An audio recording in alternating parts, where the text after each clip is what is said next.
Special Investigations Bureau and the Missing Persons Unit. We are here today to provide you an update on the missing persons case of OSU student Amina Ohaj Omar and ask for the public's assistance. In the early evening hours of Saturday, June 10th, Miss Omar's sister contacted Columbus Police to report her missing. At the time, there was nothing indicating that Miss Omar should be considered a high-risk missing person, so a report was generated by our patrol officers. On Monday, June 12th, detectives with the Columbus Police Missing Persons Unit obtained the report and began conducting an additional investigation. Detectives were able to search several databases, and through their diligent work, they located Miss Omar's vehicle, which was abandoned in the area of I-270 between I-71 and 23 on the south side of Columbus. The vehicle appeared to have minor damage, indicating that it might have been involved in a minor traffic crash. Detectives provided this information to Miss Omar's sister, and with her assistance were able to obtain a video from a BP gas station located in the 4000 block of South High Street, showing Miss Omar inside their store and on the parking lot at 3:56 a.m. on Saturday, June 10th. A photo from that video is up there on the screen for you all to see. Also on the video, Miss Omar was seen carrying 2 knives before she shortly walks off the property at BP shortly before 6 a.m. Through their investigation, detectives have also found that at 8:21 a.m. on Saturday morning, a worker at a quarry that is located in the 4000 block of South High Street called Columbus Police to report a female on their property trespassing. Officers arrived less than 10 minutes after receiving the call for service. However, the female had already left the area and was not located. It has since been confirmed that the female that the worker from the quarry was calling about was indeed Miss Omar.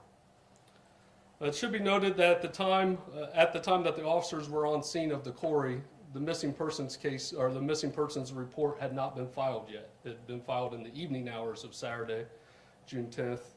This run occurred about 8:21 a.m. on Saturday, June 10th. And her vehicle had also not been located. So it's likely that the officers on scene had no idea that the female possibly was a missing person or was Miss Omar. Detectives worked throughout the day and evening on Monday and all day yesterday searching the property of the quarry that's located on the south end there on South High Street. It is a very large quarry. The weather restricted some of our ability to use all of our resources, but yesterday we had personnel on horses, on ATVs, and we utilized dogs to search the area. However, Miss Omar has not been located. This morning, detectives received word of a possible sighting of Miss Omar last night around 7:30 p.m. in the area behind the Walmart located in the 3500 block of South High Street. We currently have a number of law enforcement personnel in the area searching for Miss Omar. We're utilizing things such as drones and everything that we can to try to find Miss Omar. Detectives believe from word that we've received from their family that Miss Omar could be experiencing a mental health crisis. We urge anyone who sees her to not approach her and instead call 911.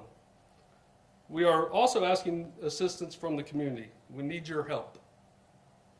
If you were in the area of South High Street on Saturday morning or believe that you have seen Miss Omar since, please call our Missing Persons Unit at 614-645-2358.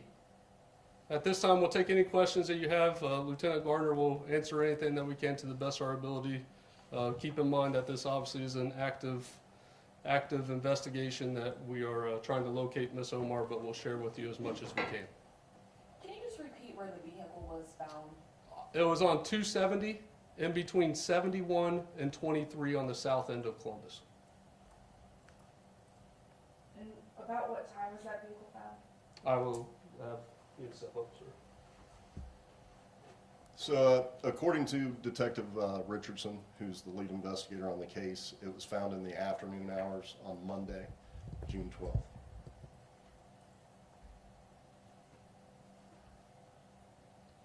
Is it believed that she could be a danger to the public carrying those 2 knives? So we don't know if she is a danger to the public. It's just concerning why she would have them. That's the only thing we know, is that she was in possession of the knives.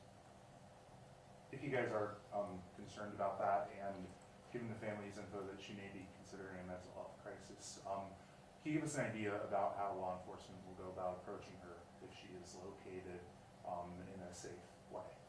So to engage her? training kicks in. We deal with mental health crises every day, probably at least a dozen times a day throughout the shifts. So this is something that officers are trained to do. I'm confident we won't have any issues approaching her ourselves. Will there be like a liaison or a non-police officer on the scene as well? It would depend on the situation. I mean, we can't predict how the situation would unfold. Has she gone missing before in previous time? So for Columbus Police, this is the first report that we have for her on file. Are you working with other agencies that may have experienced similar situation before? So we've reached out. Right now, it doesn't appear anybody's had any prior incidences other than potential traffic or criminal stuff, nothing related to a missing person, but not with Columbus Police. You mentioned she's an OSU student. Is she a current student right now, and are you working with the university to try to figure out what's going on? Sure. So we have verified that she is an active student for the summer courses. There's nothing to indicate that there's any involvement on OSU property or anything. So we're focusing our resources down in the area where we located her vehicle. Have you been in contact with her parents? I know her sisters are nearby, or a sister is nearby. So we have family in town, but they also have family that's not in the United States.